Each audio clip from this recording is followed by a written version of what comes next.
We'll edit those out.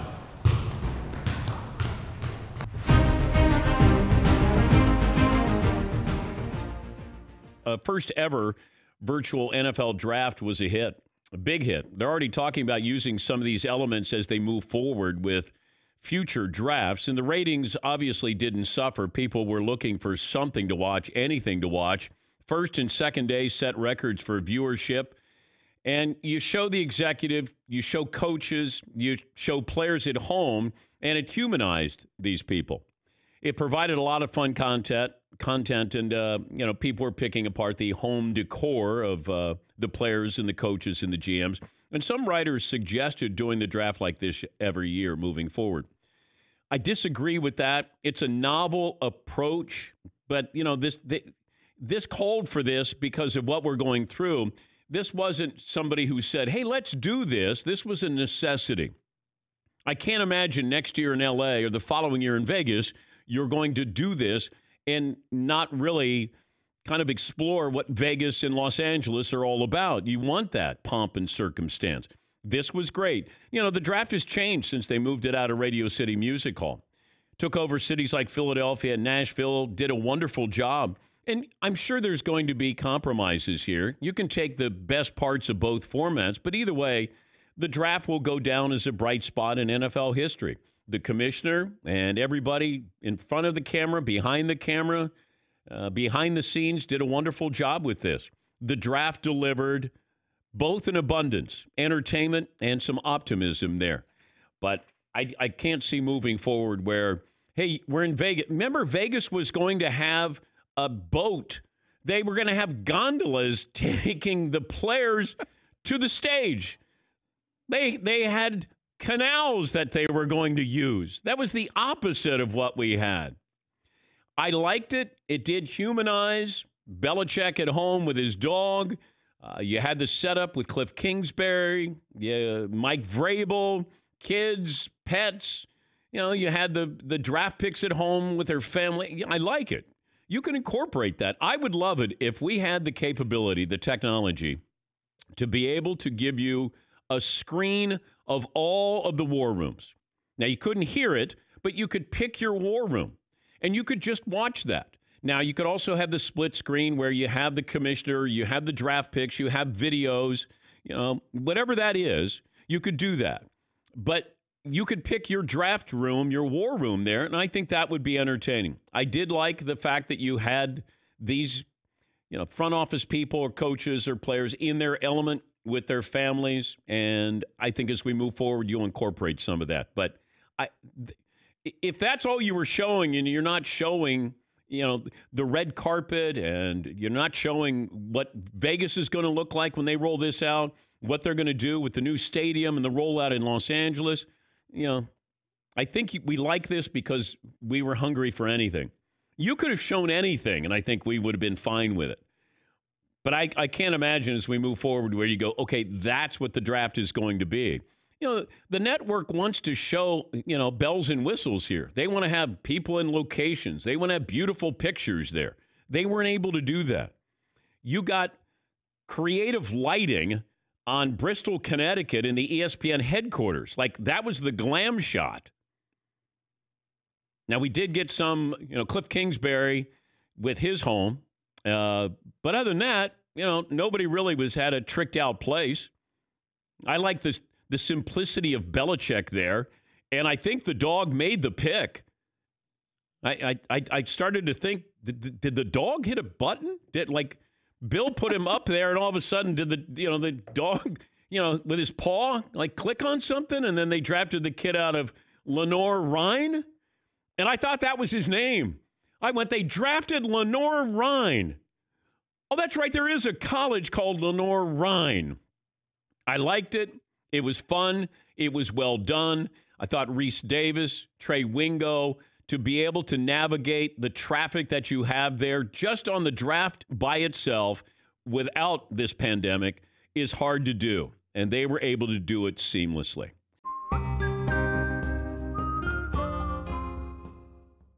Let me start with the Jordan Love trade. Explain it. Tell me the good of the Packers taking Jordan Love. Well, the good is with the rest of their draft. I think that ended up being their best pick, actually. So the good is that he has the tools. Like the Patrick Mahomes comparison that everyone wants to make, it's not fair to him. He doesn't necessarily have that level of ability or even that level of performance at college, but he has that natural arm talent. You saw it on his tape at Utah State. We track these things called big time throws here at PFF, which are special downfield throws with accuracy. He was still top 5 in the nation last year in that category, despite playing with not a lot of talent around him at Utah State. So that's what you fall in love with him. The pick, though, I can't get on board with it. The national media, no one seems to be able to get on board with it just because of Aaron Rodgers, 4 years left on his contract. Jordan Love, up and down over the course of his career, almost as many picks as touchdowns last year. You better be right about this evaluation if you're Brian Gutekunst, or else you just drafted a guy who didn't even play at a big school, wasn't even good last year, to usurp Aaron Rodgers here. When you look at your draft strategy, when you apply these grades, how do you come up with your formula that you're going to give somebody an A or an A plus or give somebody a C minus? So that part is not as scientific as some of the draft board, actually. That one's more a little subjective, I'll say. Okay. But we do, it is based on where we valued them on our draft board. And more so, what we factor into our draft board that a lot of people might not is the positional value that you're getting with these picks. If you're drafting a running back in the second round, you're just not going to recoup your value the way you could with, say, a cornerback, with a pass rusher or something at that point in the draft. So that's one thing we factor in heavily here at Pro Football Focus. But you have the Chiefs taking a running back at the end of the first round, and it's not who they take, it's when they take him, because then the Lions take Swift in the second round. Mm-hmm. Which one's smarter? Or explain your philosophy on that. So running backs, the biggest thing is, I mean, the Chiefs saw it themselves. You got a guy off the street who was damn near Super Bowl MVP, because what matters at the running back position in terms of production is not necessarily skill level. Like the evaluation of the skill level is one of the least important things in terms of how many yards per carry they get and how productive your rushing offense is. It's much more play calling. It's much more the quality of your offensive line that matters to those things. So the success or not success of your running game, the running back's a small cog in that puzzle. And the fact of the matter is there's just a lot of guys who are dynamic running threats at the position. There's a lot of running backs who are talented. And so that's why you see a guy like Philip Lindsay go as a UDFA and have a higher yards per carry over the first 2 years of his career than Saquon Barkley, who went number 2 overall. That's a fact of life in the NFL. And so we don't want to be taking the ball out of Patrick Mahomes' hands. We think he's that good. We think that passing offense is that dynamic that if you draft a guy in the first round, Clyde Edwards-Helaire, you almost have to give him carries to justify that pick, and that's taking the ball out of Patrick Mahomes' hands. All right, well, then using that philosophy or those opinions, if I go back, obviously Leonard Fournette then is a bad draft pick for Jacksonville, no matter what he did. Saquon Barkley is a draft pick for the Giants, considering where they took him? I believe so, and it's the opportunity cost, what you gave up with a number 2 overall pick. You could have drafted guys, and I'm trying to think back to that draft, who was all on the board. You could have drafted, obviously, a quarterback. Well, Quentin Nelson. You could have drafted a guard in Quentin Nelson. And you look at the Colts' offensive and their rushing game over the past 2 years has been better than the Giants' rushing game over the past 2 years, because that offensive line is what matters to the running game. And also when you invest in that offensive line and draft those guys up front, it also has an added effect to the passing game, because the best run blockers are also usually the best pass protectors. So that's where I'm going to invest if I do want to improve my running game. Whose team's strategy do you have a hard time wrapping your head around right now? Well, I mean, I didn't love the Packers, but not necessarily for the Jordan Love reason. I didn't love the Packers because whatever you think of the future of Aaron Rodgers, let's leave that to the side. Dan, in the last 6, this is the second draft in a row where they didn't take a wide receiver, okay? It is the 6th draft in a row where they did not take a wide receiver in the first 3 rounds. And in all 6 of those seasons, they did not spend free agent money on a big wide receiver. So they basically are doing to Aaron Rodgers, in my opinion, what Bill Belichick did to Tom Brady last year, saying, hey, listen, you're a great player. Win it. You and Josh McDaniels, go figure it out. And, to me, this is about a franchise that, in my opinion, the game is changing. You need explosion. Look at what the Denver Broncos are doing. Look at their receiving core. It's utterly fantastic. And that is the way the game is going right now. The Kansas City Chiefs are providing a blueprint for everybody. I asked Zach Taylor, because I talked to him over the weekend and I talked to Burrow, how weird will it be if, let's say the season starts on October 1st, and how weird would it be if Joe Burrow meets AJ Green on Labor Day weekend? If he meets T. Higgins, Tyler Boyd, if he meets all of his guys he's going to have to, sing beautiful music with. But I'll just say this for all the people who say, well, he won't play this year, they better play Andy Dalton. I mean, maybe they will. But I will also say this. Russell Wilson, 19 days after he practiced for the first time with Wisconsin, whatever year that was, 2011, I think it was, is playing football games and winning Big Ten games for them. Cam Newton didn't have an off-season program with the Carolina Panthers, practiced for 5.5 weeks, and then threw for 400 yards in his first game. It's not impossible. All I'm saying is that it's going to be weird. And also, Dan, how about this? Joe Burrow, Ohio. Joe Burrow cannot work out at Athens High School, his high school alma mater. His dad coached at Ohio University. He can't work out there either.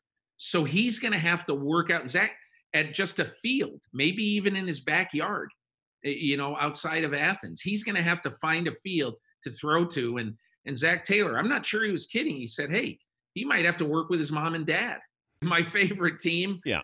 I'll say two. I'm going to give you two quick ones. Number one, San Francisco, because John Lynch gets thrown this hand grenade. Hey, by the way, Joe Staley, all-decade player, he's not playing this year. Not only does he need a defensive tackle and a wide receiver in this draft, he now needs, an offense, a left tackle. So he makes the trade for Trent Williams, and he gets Kinlaw as the defensive tackle, and they love Brandon Ayuk, so they draft him. So I really like what they did. And look, it's a little bit selfish, but I think what the Bucs did was really cool. First of all, Tampa Bay general manager Jason Light let me into his virtual draft room, and I witnessed their first round, and they chased and chased and chased and finally got the right tackle for Tom Brady, Tristan Wirfs.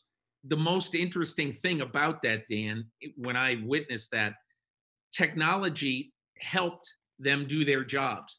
They were not detoured from doing anything because they all weren't in the same draft room. Best and worst of the weekend. McLovin, I'll start with you. Okay, best, I'm going way back here, but there was a layup where Michael Jordan had in the documentary last night where against the Knicks, where he did a 360 in the air, threw it over his head and got fouled. It was 25 years ago. Worse is the Redskins finally trade Trent Williams now. Why did they do this 2 years ago? What is going on with that franchise? They got a third and a fifth. I don't get it. That was an absolute steal. There should be a wanted poster of John Lynch of the 49ers because he stole from the Redskins. I was told they were getting a first-round draft pick. I was told that Thursday morning they were going to get a first-round draft pick for Trent Williams. And all of a sudden you got that. And everybody knew you had to replace Joe Staley. And they still got it. Amazing. Seton O'Connor, best and worst. My best of the weekend also goes back to the Bulls documentary from last night, but it's about a 20-second clip where they have Phil Jackson explaining the triangle offense, and then they show from an overhead camera looking down the Bulls running it and just sort of the way everybody was moving. And like, I've always had a general idea of what the triangle offense was, but I never really knew like to that level. But watching them actually execute it from that level and that detail, and they're drawing the triangle and here's your options and all of that was really fascinating. And it was quick. It was a really quick clip, but super interesting. My worst of the weekend is Jake Fromm dropping. Dang-a-lang. Yeah. What happened there? Yeah. Georgia keeps him. Jacob Eason transfers. Justin Fields transfers. They get, Fromm gets drafted higher, and then Fields will be a first-round draft pick next year. And, Fromm there at Georgia beats out those guys. And he was an, oh, by the way, latch on to somebody. Yeah, I was surprised at that. Paulie. Such a Patriot draft, best of the weekend. They got a guy from Lenore Ryan with the second early in the second round, and then a kicker late in the draft. My single favorite draft was the Bills. They took a running back, Zach Moss, out of Utah in the middle of the third round. That's exactly where you want to take a running back. I think he's going to rush for 1,000 yards and lead all rookies next year. Yeah, hot. But he's a really good running back. That's it. He makes people miss. And he attacks some people. He makes people miss. As he went, that team went. Fritzy, best and worst. My best, hoping it's safe effects occur from this, but the NBA opening up team practice May in states with relaxed stay-at-home orders. My worst of the weekend, during the 6th round of the draft, Michigan offensive lineman John Runyon Jr. accidentally hangs up on the Packers. They were calling to let him know they were selecting him. I thought that was fantastic.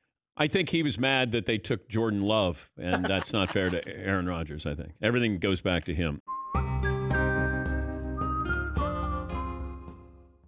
Do you think that Michael single-handedly said, I don't want Isaiah on the Dream Team? Yes. And I know, look, let me just say this. Isaiah Thomas should have been on that 92 Dream Team. And people are going to say, well, who do you have taken off? John Stockton, Clyde Drexler, one of those two guys, Christian Laettner, one of those three guys. Isaiah Thomas should have been on that team because of what he had done in the league. His stature, he had won 2 championships. He should have been on that team. Do you know for a fact that Mike was the reason why Isaiah didn't make the Dream Team? I wouldn't say for a fact, but I think that is the unwritten rule that people talk about. Yeah. I wouldn't say it's MJ alone. But how did Mike get this past Chuck Daly, who was Isaiah's coach, who coached the Dream Team? That's what I don't understand. Where it has nothing to do with Chuck Daly. Because at the time, this was Commissioner Stern putting this team together. But do you think the commissioner said, do you think he said, Mike, I want you on the Dream Team, and Mike said to the commissioner, I will, but these are the guys I want. This is the guy I don't want. No, I wouldn't say he said, these are the guys I want. I believe MJ probably said, okay, I'll do it, but Isaiah cannot be on this team. He didn't make the roster, but he made sure someone wasn't on the roster. But what bothers people or bothered people about Isaiah Thomas? Because he's so cute, the smile, cute little teddy bear. He was little in stature, but he was. You talk about the bad boys. He might have been the meanest and toughest of the bad boys, but you didn't think about that because of the smile. Yeah. And he had won, a championship at IU under Bobby Knight. And he formed that team. He formed them into that tough, take him out the air. But it was Lambeer and Mahorn and Buddha and Rodman and John Sally. They took all the hits, because they were the bad boys. But Isaiah was he was conducting all of that behind the scenes. Last night's 2 episodes really took me back to the center of 90s, really late 80s and early 90s basketball because the feelings, and you could see the raw emotion on MJ's face in talking about Isaiah and the Bad Boys and the Pistons. For those people who didn't understand that, he's correct.